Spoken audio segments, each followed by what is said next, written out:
Merhaba. Elimizde yazar Bekir Karadeniz'in kişisel web sitesinden ve yayıncısı Karamavi Yayınlarından alınmış metinler var.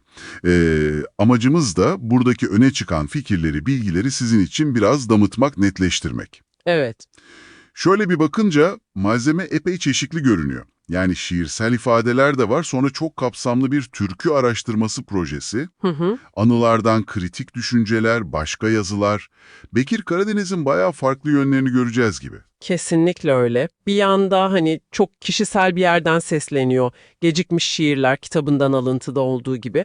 Güzel bir Mayıs gecesi doğmuşum diyor. Ondandır yıldızları sevmem besbelli. Topraktan gerçeği, gökyüzünden düşlemeyi öğrendim. Bu çok içten bir ifade. Evet, çok kişisel duruyor. Ama hemen yanında da dediğiniz gibi çok titiz, neredeyse akademik diyebileceğimiz kültürel çalışmalar var. Bu ikisi bir arada ilginç tabii. Özellikle şu Türküler Külliyatı projesi. Yani boyutları gerçekten dikkat çekici. Sadece sözler, notalar değil diyor kaynakta. Evet. Türkülerle ilişkili tam 450 kişinin detaylı biyografisi de varmış içinde.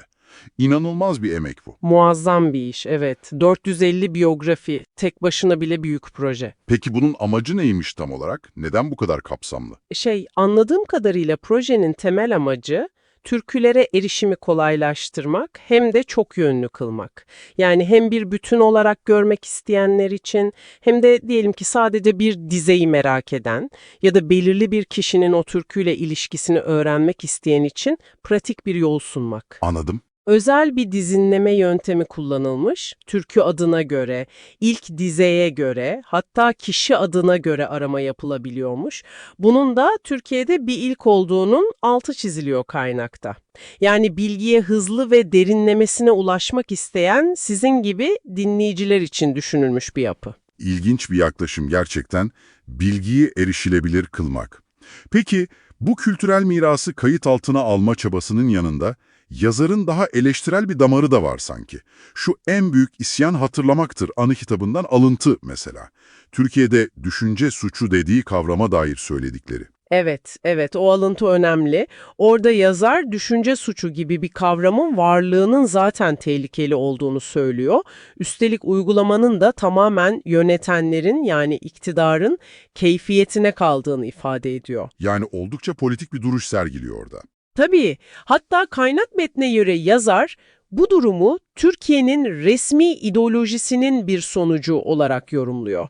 Bu da bize gösteriyor ki yazar sadece kültürel birikimle, geçmişle ilgilenmiyor, aynı zamanda güncel toplumsal politik meselelere de eleştirel bir gözle bakıyor. Yani bir yandan türküler gibi kolektif bir hafızayı, mirası büyük bir titizlikle değerliyor, koruyor. Aynen. Diğer yandan da hatırlamak eyleminin kendisini bir tür direniş, bir isyan olarak görüp bugünün sorunlarına, mesela düşünce özgürlüğü meselesine dikkat çekiyor. Bu ikisi nasıl birleşiyor? Çok güzel bir bağlantı kurdunuz. Aslında belki de birbirini tamamlıyor bu iki yön. Yani yazarın diğer çalışmalarına baktığımızda da kaynaklarda listelenmiş ya folklor, müzik, kültür araştırmaları, edebiyat eserleri, anı, öykü, roman, çeviriler, hatta güncel konularda yazdıkları Orhan Pamuk, 12 Eylül, 24 Nisan gibi. Evet, liste epey uzundu. İşte tüm bu eserler ki Karamavi Yayınlarından çıkmış görünüyor çoğu, belki de hep bu eksende okunabilir. Geçmişi anlamak, kaydetmek, o kültürel hafızayı canlı tutmak ve aynı zamanda o hafızanın ışığında bugünü sorgulamak, eleştirmek. Belki de temel motivasyon bu. O zaman şöyle bir toparlayalım. Bu kaynaklar bize Bekir Karadeniz'i oldukça katmanlı bir figür olarak sunuyor diyebiliriz. Bir yanda şiirle o kişisel duyarlılığını ifade eden biri var, gökyüzünden düşlemeyi öğrendim diyen.